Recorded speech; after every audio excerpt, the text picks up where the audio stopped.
13वां अध्याय। ब्रह्मा जी का मोह और उसका नाश। श्री सुखदेव जी कहते हैं, परीक्षित, तुम बड़े भाग्यवान हो। भगवान के प्रेमी भक्तों में तुम्हारा स्थान श्रेष्ठ है। तभी तो तुमने इतना सुंदर प्रश्न किया है। यूं तो तुम्हें बार बार भगवान की लीला कथाएं सुनने को मिलती हैं, फिर भी तुम उनके संबंध में प्रश्न करके उन्हें और भी सरस और भी नूतन बना देते हो। रसिक संतों की वाणी, कान और हृदय भगवान की लीला के गान, श्रवण और चिंतन के लिए ही होते हैं। उनका यह स्वभाव ही होता है कि वे क्षण प्रतिक्षण भगवान की लीलाओं को अपूर्व रसमयी और नित्य नूतन अनुभव करते रहें। ठीक वैसे ही जैसे लंपट पुरुषों को स्त्रियों की चर्चा में नया नया रस जान पड़ता है। परीक्षित, तुम एकाग्र चित्त से श्रवण करो। यद्यपि भगवान की यह लीला अत्यंत रहस्यमयी है, फिर भी मैं तुम्हें सुनाता हूं, क्योंकि दयालु आचार्य गण अपने प्रेमी शिष्य को गुप्त रहस्य भी बतला दिया करते हैं। यह तो मैं तुमसे कह ही चुका हूं कि भगवान श्री कृष्ण ने अपने साथी ग्वाल बालों को मृत्यु रूप अघासुर के मुंह से बचा लिया।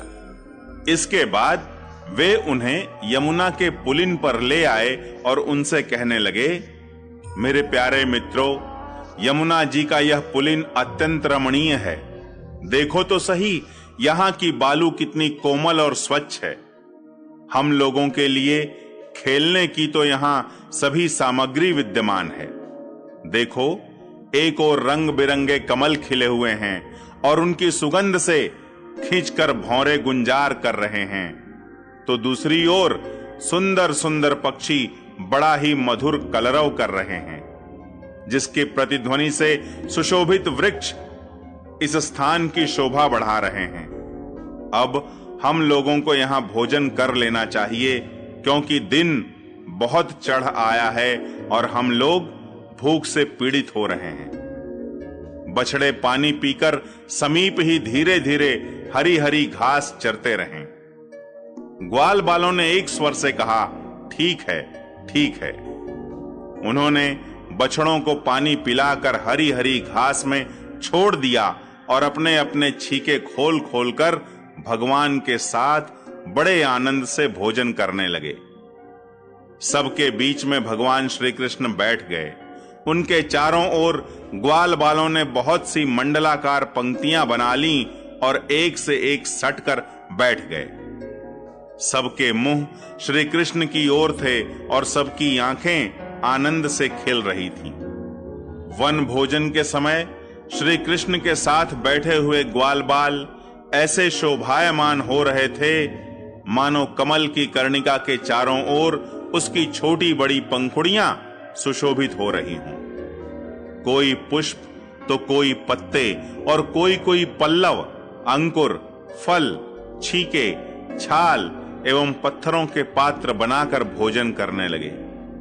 भगवान श्री कृष्ण और ग्वाल बाल सभी परस्पर अपनी अपनी भिन्न भिन्न रुचि का प्रदर्शन करते।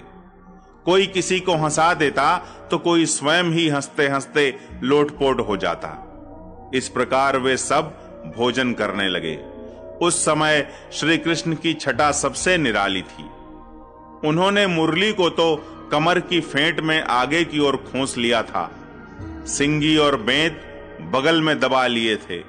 बाएं हाथ में बड़ा ही मधुर घृत मिश्रित दही भात का ग्रास था और अंगुलियों में अदरक, नींबू आदि के अचार मुरब्बे दबा रखे थे। ग्वाल बाल उनको चारों ओर से घेर कर बैठे हुए थे और वे स्वयं सबके बीच में बैठकर अपनी विनोद भरी बातों से अपने साथी ग्वाल बालों को हंसाते जा रहे थे।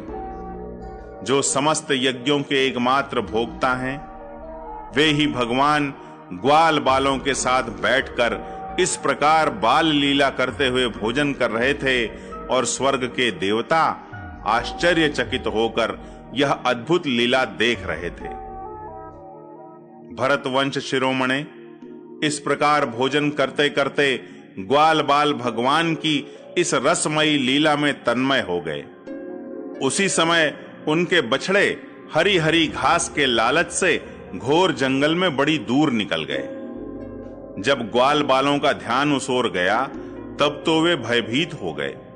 उस समय अपने भक्तों के भय को भगा देने वाले भगवान श्री कृष्ण ने कहा, मेरे प्यारे मित्रों, तुम लोग भोजन करना बंद मत करो, मैं अभी बछड़ों को लिए आता हूं। ग्वाल बालों से इस प्रकार कहकर भगवान श्री कृष्ण हाथ में दही भात का कौर लिए ही पहाड़ों, गुफाओं, कुंजों एवं अन्यान्य भयंकर स्थानों में अपने तथा साथियों के बछड़ों को ढूंढने चल दिए। परीक्षित, ब्रह्मा जी पहले से ही आकाश में उपस्थित थे। प्रभु के प्रभाव से अघासुर का मोक्ष देखकर उन्हें बड़ा आश्चर्य हुआ। उन्होंने सोचा कि लीला से मनुष्य बालक बने हुए भगवान श्री कृष्ण की कोई और मनोहर महिमामयी लीला देखनी चाहिए। ऐसा सोचकर उन्होंने पहले तो बछड़ों को और भगवान श्री कृष्ण के चले जाने पर ग्वाल बालों को भी अन्यत्र ले जाकर रख दिया और स्वयं अंतर्धान हो गए। अंततः वे जड़ कमल की ही तो संतान हैं। भगवान श्री कृष्ण बछड़े न मिलने पर यमुना जी के पुलिन पर लौट आए, परंतु यहां क्या देखते हैं कि ग्वाल बाल भी नहीं है। तब उन्होंने वन में घूम घूम कर चारों ओर उन्हें ढूंढा, परंतु जब ग्वाल बाल और बछड़े उन्हें कहीं न मिले तब वे तुरंत जान गए कि यह सब ब्रह्मा की करतूत है। वे तो सारे विश्व के एकमात्र ज्ञाता हैं।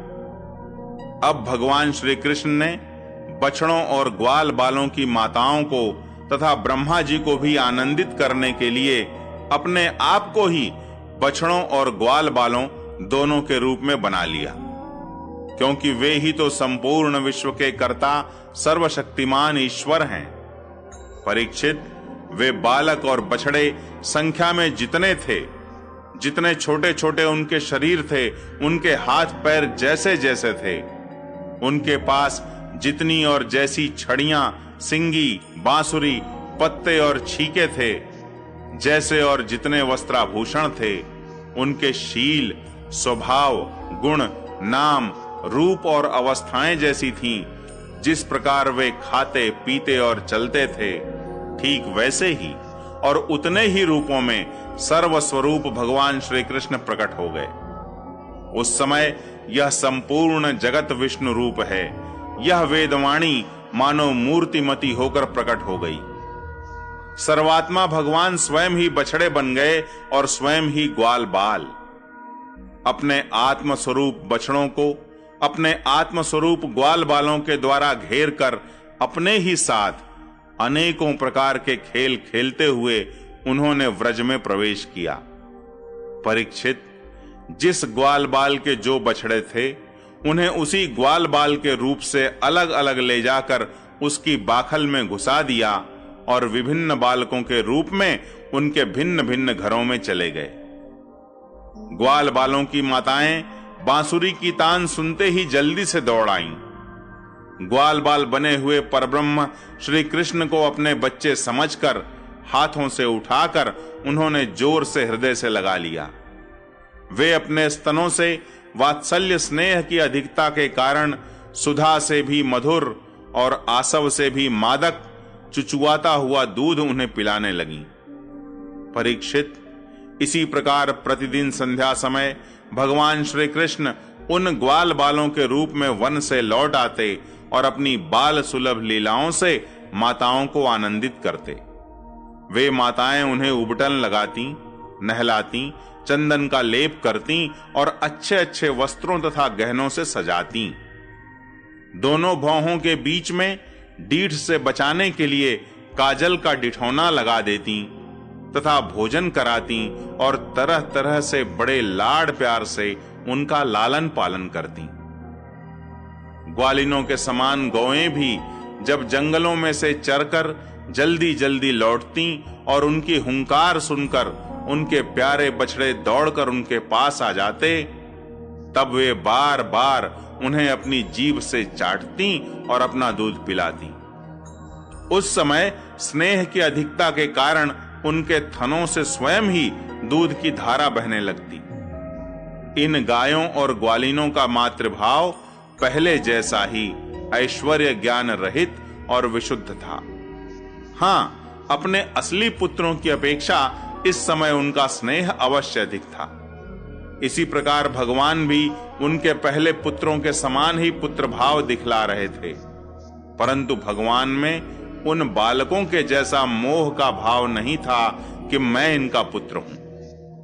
अपने अपने बालकों के प्रति व्रजवासियों की स्नेहलता दिन प्रतिदिन 1 वर्ष तक धीरे धीरे बढ़ती ही गई। यहां तक कि पहले श्री कृष्ण में उनका जैसा असीम और अपूर्व प्रेम था, वैसा ही अपने इन बालकों के प्रति भी हो गया।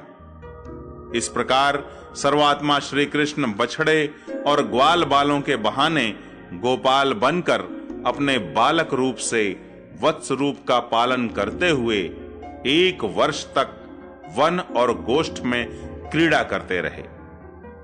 जब 1 वर्ष पूरा होने में 5-6 रातें शेष थीं, तब एक दिन भगवान श्री कृष्ण बलराम जी के साथ बछड़ों को चराते हुए वन में गए। उस समय गौएं गोवर्धन की चोटी पर घास चर रही थीं। वहां से उन्होंने व्रज के पास ही घास चरते हुए बहुत दूर अपने बछड़ों को देखा। बछड़ों को देखते ही गौओं का वात्सल्य स्नेह उमड़ आया।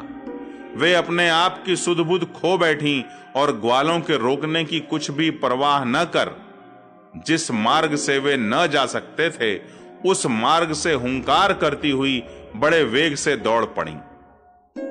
उस समय उनके थनों से दूध बहता जाता था और उनकी गर्दनें सिकुड़कर डील से मिल गई थी।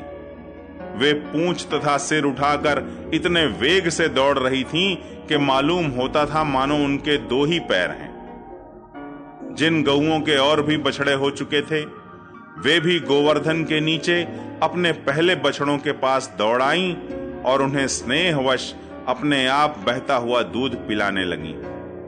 उस समय वे अपने बच्चों का एक एक अंग ऐसे चाव से चाट रही थीं मानो उन्हें अपने पेट में रख लेंगी।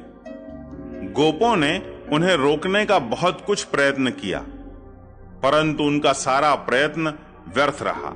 उन्हें अपनी विफलता पर कुछ लज्जा और गायों पर बड़ा क्रोध आया। जब वे बहुत कष्ट उठाकर उस कठिन मार्ग से उस स्थान पर पहुंचे, तब उन्होंने बछड़ों के साथ अपने बालकों को भी देखा। अपने बच्चों को देखते ही उनका हृदय प्रेम रस से सराबोर हो गया। बालकों के प्रति अनुराग की बाढ़ आ गई। उनका क्रोध न जाने कहां हवा हो गया। उन्होंने अपने अपने बालकों को गोद में उठाकर हृदय से लगा लिया और उनका मस्तक सूंघकर अत्यंत आनंदित हुए। बूढ़े गोपों को अपने बालकों के आलिंगन से परम आनंद प्राप्त हुआ। वे निहाल हो गए। फिर बड़े कष्ट से उन्हें छोड़कर धीरे धीरे वहां से गए। जाने के बाद भी बालकों के और उनके आलिंगन के स्मरण से उनके नेत्रों से प्रेम के आंसू बहते रहे। बलराम जी ने देखा कि व्रजवासी गोप, गौएं और ग्वालिनों की उन संतानों पर भी जिन्होंने अपनी मां का दूध पीना छोड़ दिया है, क्षण प्रति क्षण प्रेम संपत्ति और उसके अनुरूप उत्कंठा बढ़ती ही जा रही है। तब वे विचार में पड़ गए, क्योंकि उन्हें इसका कारण मालूम न था। यह कैसी विचित्र बात है। सर्वात्मा श्री कृष्ण में व्रजवासियों का और मेरा जैसा अपूर्व स्नेह है, वैसा ही इन बालकों और बछड़ों पर भी बढ़ता जा रहा है। यह कौन सी माया है? कहां से आई है? यह किसी देवता की है, मनुष्य की है अथवा असुरों की? परंतु क्या ऐसा भी संभव है? नहीं नहीं, यह तो मेरे प्रभु की ही माया है और किसी माया में ऐसी सामर्थ्य नहीं जो मुझे भी मोहित कर ले।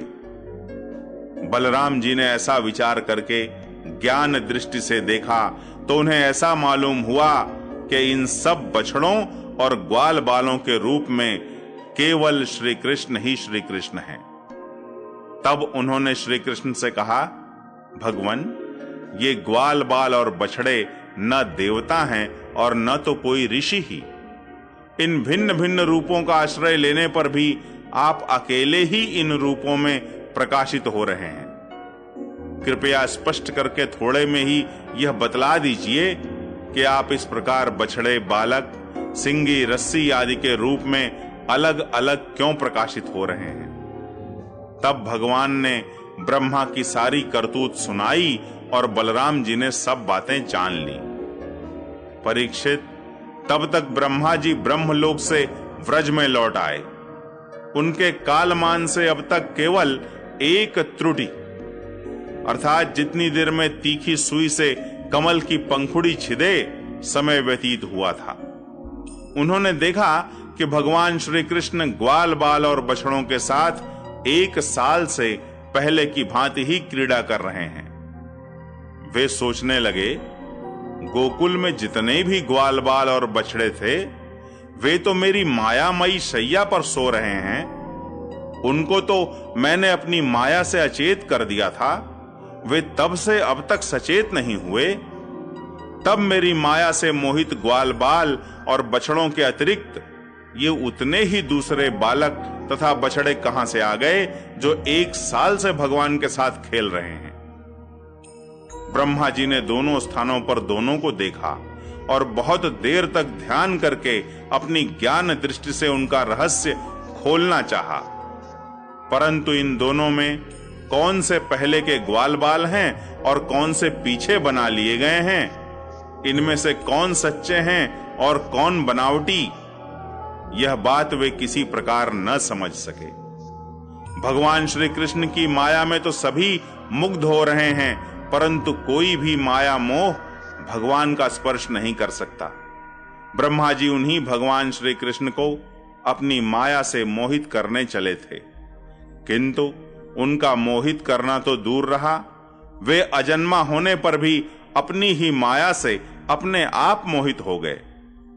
जिस प्रकार रात के घोर अंधकार में कोहरे के अंधकार का और दिन के प्रकाश में जुगनू के प्रकाश का पता नहीं चलता, वैसे ही जब क्षुद्र पुरुष महापुरुषों पर अपनी माया का प्रयोग करते हैं, तब वह उनका तो